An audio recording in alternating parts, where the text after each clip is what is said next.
Shalom, friends. Welcome back to uh, chapter 2 of Window on Mount Zion. We're going to finish the chapter with part 3. And now we focus on the garden on Mount Zion. The first steps were being taken to prepare for our garden. The stones around the house were carefully sorted and put aside for rebuilding the wall. The mulberry trees and an olive tree were freed of their surrounding rubble, and their twisted branches were trimmed and supported. There was no soil, just the dust and stone of the hilltop, which we carried off in lorry loads and replaced with topsoil brought from another sacred site, the tombs of the Sanhedrin, where excavations were being done. A layer of this soil, a meter deep, soon covered the grey rubble and made the base of our garden to be. The Jordanian soldiers watched these activities, hands on their guns. To them it must have looked as if military fortifications were being strengthened. They would never have believed that a garden was being made under their very eyes. While the rains and intermittent days of sunshine were doing their part in preparing the soil for planting, I began to plan the garden in my mind, thinking of the plants and trees I would put into it. At that time there were very few gardens in Jerusalem, and those only had geraniums and hardy flowering shrubs, and in some rare corners, roses. I was told that it would be hard to find anyone with a real knowledge of gardening. The people of Israel had to meet so many more urgent demands, the building up of the state, the absorption of the new immigrants from 74 countries, and with all the accompanying problems, there'd be no time then to think of anything like gardens. But this vision I had of a garden on Mount Zion had a special meaning, and I felt it was a task I had to fulfill. How would I plan the garden? What would I plant? Where would I find the plants?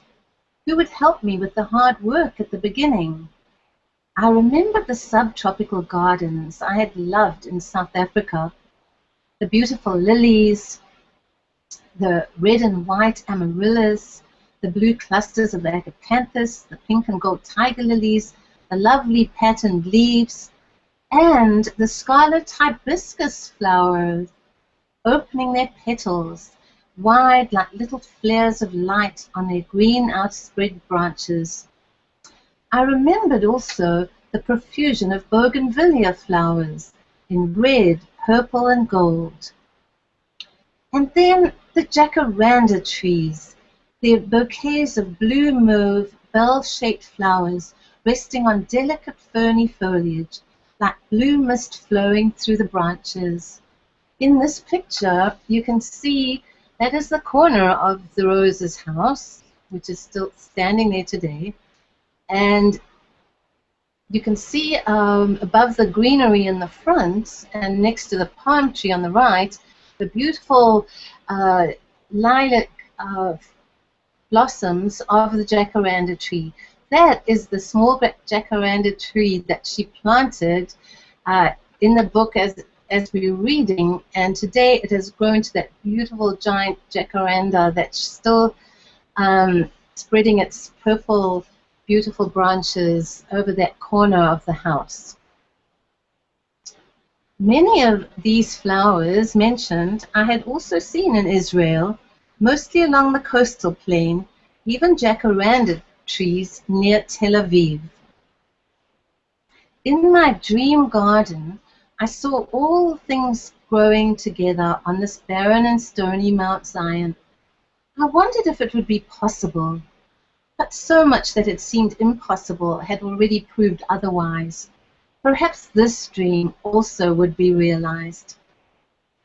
At this time, I found Simon, the one professional gardener in Jerusalem, who sometimes helped out on archaeological digs, as there was not always gardening work in Jerusalem to keep him busy.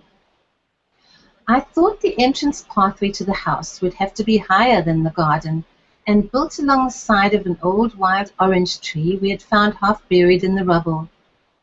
A winding stone path with steps would lead down into the lower secluded area, enclosed within the rebuilt garden walls. This path would curve around a little area under the mulberry tree, where I planned to plant a lawn. Between it and the wall would be fruit trees and flowers, with one corner set aside for roses. When I described the path to the workmen, they insisted that it could only be built straight. "Why curves?" they'd asked. "The stones are meant to be straight." So in the end, ignoring their laughter, I placed each stone myself, creating the pattern I had in my mind. And there I had the lovely curved pathway through the garden I was building on Mount Zion. The garden was now ready for planting, and I began my search for the plants I wanted. Not much was to be found in Jerusalem. Simon had explained that high and exposed as we were to the violent winter winds and the hot desert sandstorms of summer, hardly anything would grow. I listened to his advice and thought it wiser at this stage not to tell him of the things I intended to put into this garden, if only I could find them. From a friend in Holland, I received bulbs of all the spring flowers I remembered in my lovely English garden, and I went all over the country, Tel Aviv, Haifa, Galilee, in search of plants, and I collected a variety of roses, lilies, oleander, and hibiscus plants. I found young saplings of peach, plum, apple, almond, pomegranate, loquat, lemon, and vines. One day I returned home with some gerbera plants, and to my great joy I even found a young jacaranda tree. The soil, richly fed, was now ready to receive and nourish these tender young plants.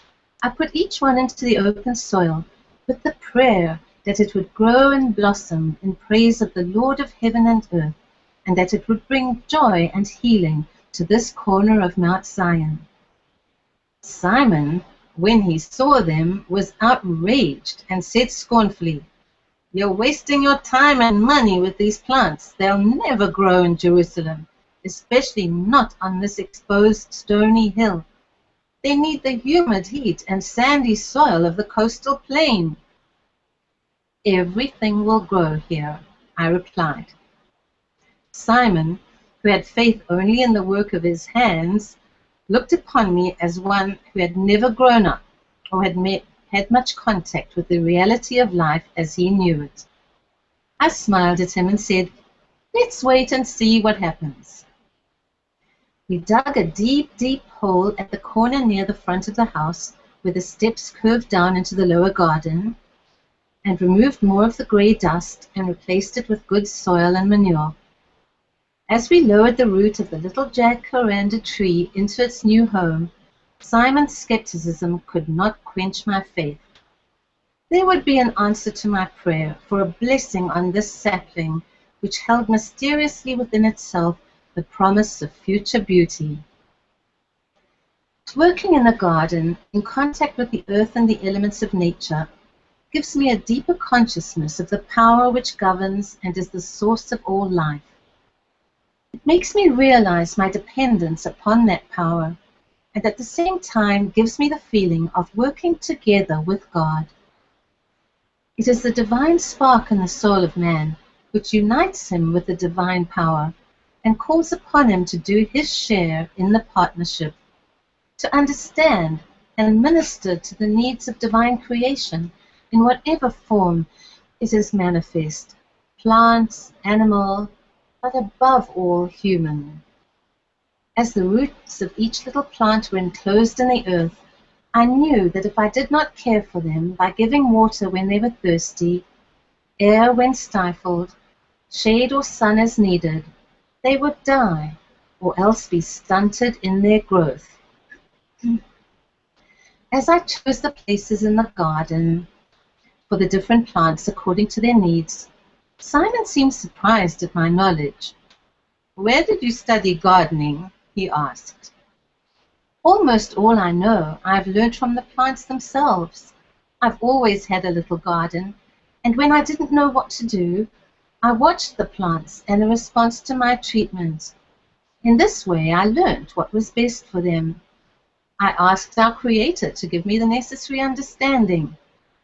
Simon grinned. I suppose the Creator has an agricultural school up there, he said, pointing to the sky. He must have some very good teachers.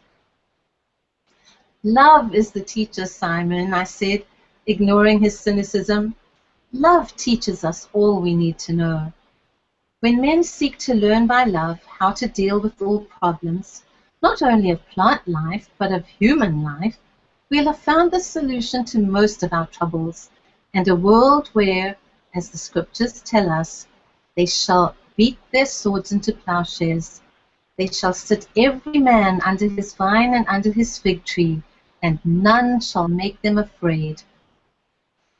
Simon looked in the direction of the Jordanian military post facing us.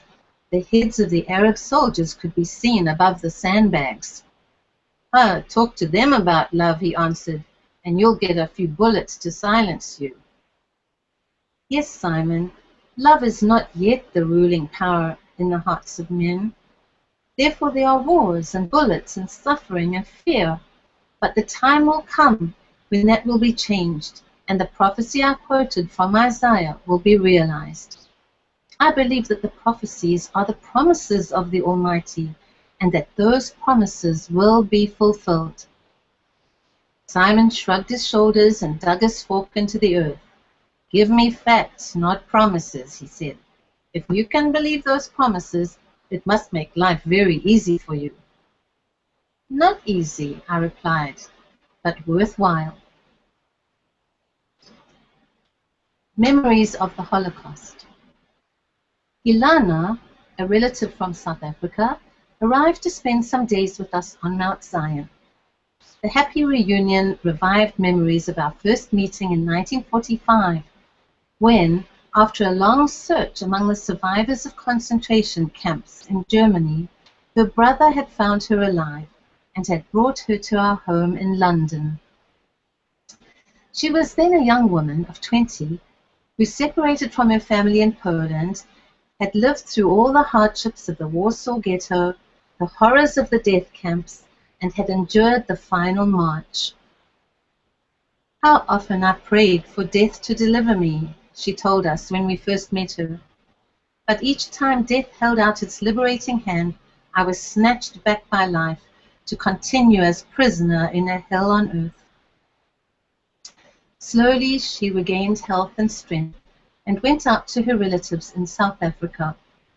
A good husband and 3 lovely children have brought her happiness, but her experiences have left their ineradicable mark. Now she was on Mount Zion. As she stood on the balcony of Ha'ohel, looking at the scene which opened out before her, tears filled her eyes. Am I not a very privileged woman? She repeatedly asked. My life was spared by miracles, so that I could be on Mount Zion. 6 million Jews perished, but I was saved to come to this holy place. Why me? This miracle has made me the happiest woman in the world today. The following day, we made our way to the basement of the Ashkenazi synagogue, one of the most hallowed places on Mount Zion. Here was the Vault of Catastrophe, also known as the Chamber of Martyrs, or the Chamber of the Holocaust, dedicated to the memory of the 6 million who had perished. Dimly lit arched rooms and alcoves inside contained the grim reminders of the Holocaust. The stone walls are covered with plaques bearing the names of whole communities, large and small, the members of which perished in Nazi concentration camps. In showcases are the remains of desecrated Torah scrolls, blood-stained and torn prayer shawls, among other articles. One alcove has the model of a part of the wall in the Warsaw Ghetto behind which courageous Jews had risen against their enemy in an attempt doomed to failure. The memories of those bitter days welled up again as Ilana recognized the exhibit. She told us how she had been with her best friends Ben and Sarah, in those last dark days in the ghetto. Both were to be in the forefront of the resistance planned for the next day. They were conscious of the odds against them, and a sense of foreboding was strong within them. Their frantic concern was for their 5-year-old son Ari, who they knew would sooner or later fall into the hands of the Nazis. They had finally agreed to put an end to his life. But Ari did not die so easily, and Ilana, who had remained with him, had coaxed the flickering flame of life back into him. Some weeks later, Ilana continued with her story. They allowed me to carry the frail and weakened Ari into the trucks taking us to the gas chambers. But on arrival at our destination, he was wrenched screaming from my arms, and I never saw him again. Ilana had been left standing in the long lines destined for the gas chamber, when at the last moment they had called her to join the line of those to whom work was being allocated. The gas chamber was too easy a way out, she said. We stood for a while before a slightly raised platform of black stone. On it was a lamp from which rose the eternal flame, symbol of eternal life, and around its base were inscribed the names of the concentration camps, the 20th century roll call of man's inhumanity to man. Bergen-Belsen, Dachau, Auschwitz, Treblinka. Slowly and silently we walked into the small vaulted recess, where black and white striped urns contained the ashes of some of the 6 million. Above them were exhibits of soap made from human fat and cylinders of Cyclone B gas, used in an attempt to exterminate the Jews. Ilana stood before these ashes, motionless, tearless, her body rigid, her face frozen. Almost inaudible was the cry she emitted. Ben, Sarah, Ari, all my companions of those years, we meet again here. Then her lips framed the words written on the walls besides the exhibits. I believe with absolute faith in the resurrection of the dead. I believe with absolute faith that the Messiah will come, and even though he tarry, I will wait for him every day. Ani ma'amin, ani ma'amin. These self-same words, I believe, had been on the lips of the Jews entering the gas chambers. The rabbi who sat daily in the chamber of the martyrs, and whose task it was to say the prayers for the departed souls, gave Ilana a candle. She lit it with a silent prayer and placed it before the ashes of the victims of the Holocaust. We turned and looked at the 6 little alcoves in the wall, representing the 6 concentration camp ovens filled with the burnt-out candles which had been lit in memory of the dead. Then we paused again for a few moments before the eternal flame and walked out into the little courtyard lined with more plaques inscribed with the names of lost communities. An obelisk stands there in memory of the children who were so cruelly murdered. Unceasing drops of water trickle down its sides, symbolizing the tears of the mothers of Israel. The words of Jeremiah kept running through my head. A voice was heard in Ramah, lamentation and bitter weeping. Rachel, weeping for her children, refused to be comforted for her children because they were not. The hardest trial of all, said Ilana in tears, was to see the children, babies, torn from their mother's arms, thrown to the gas chamber. Suddenly, we heard the voices of children, happy voices, uninhibited voices, the voice of a free Israel. A group of school children and their teachers were being shown the holy places of Mount Zion. Here they would learn something of Israel's history, her destiny, her as yet unrealized hopes. It suddenly seemed to me as if Jeremiah was standing there with us. Thus saith the Lord, refrain thy voice from weeping, and thine eyes from tears, for thy work shall be rewarded with the Lord, and they shall come again from the land of the enemy. And there is hope in thine end, saith the Lord, that thy children shall come again to their own border. Then we were out again in the sunlight, the birds joyously acclaiming the approach of spring, the air scented with its breath. And Ilana asked, How could God have allowed such things to happen to our people? Perhaps the answer is in our daily prayer book, the Siddur, I said. It tells us, the rock, perfect in every work, who can say unto him, What doest thou? What workest thou? He rules below and above. He causes death and revives. The rock, perfect in every deed. Who can say unto him, What doest thou? But anti-Semitism is still strong in the world, said Ilana, shaking her head. All that happened in Germany hasn't changed the hatred for the Jews. Now Egypt's Nasser continues with the same aim as Hitler. Have we really any real friends among the nations? Ilana, anti-Semitism will continue, I replied, until the spirit of the Messiah rules in the world. Ilana and I walked slowly across Garden Square and entered our garden. The rose bushes were beginning to hide their nakedness under the first unfolding leaf buds. The tiny seedlings which I had planted some weeks earlier were standing sturdy and confident, their roots firmly established in the earth, their green leaves spreading in response to the directing rays of the sun. Strong green spearheads pushed through the earth, announcing the life surge of daffodils, tulips, hyacinths, and other bulbs hidden below. The grass seeds sown under the mulberry tree had produced a shimmer of pale green, soft and tender as hair of a baby's head. We went and sat on a bench under the mulberry tree, contemplating all these wonders of nature. Look, I said, you cannot quench life. It rises triumphant from the grave. In this picture you can see I had the pleasure of visiting the garden on Mount Zion and sitting on that same little stone bench under the mulberry tree, which is so big now to the right.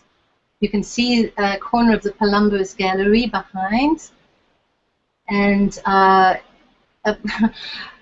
rather than the tiny little pieces of grass that Pauline saw growing, you can see now the grass is really thick and needs a good cut. So I'm sure somebody's taking care of it now, but at that time, what a wonderful sign of real life that had sprung forth from the first little seedlings of grass that she planted in the garden. I thought of Ilana a few months later as workmen were finishing the task of erecting a stone monument at the entrance to the Chamber of Destruction, the Holocaust Museum, a replica of the wooden monument over the mass graves of Bergen-Belsen. At the dedication ceremony a few days later, a little group of people stood around this monument, survivors and relatives of the victims of the concentration camps. They stood motionless as the prayers for the dead were recited. Their eyes were dry, as though the fountain of tears had been drained. A former brigadier of the British Army had come specially to be present at this ceremony. He had been among the first to liberate Bergen-Belsen. His eyes were fixed on the stone on which was engraved, "Earth, conceal not the blood shed on thee." It was not the stone he saw as he looked, but the earth still wet with the blood that had been spilt.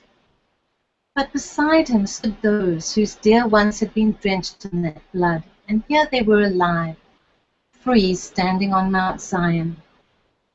In the silence which followed the prayers, only the fluttering of wings could be heard, the pigeons and doves on Mount Zion. Or was it the echo of celestial wings that we heard? The wings of comfort, of the God of comfort, covering us on Mount Zion. And then there we come to the end of chapter 2. So please join us again for chapter 3 when we celebrate the festival of Passover, Pesach, on Moses' house on Mount Sinai. Shalom, shalom.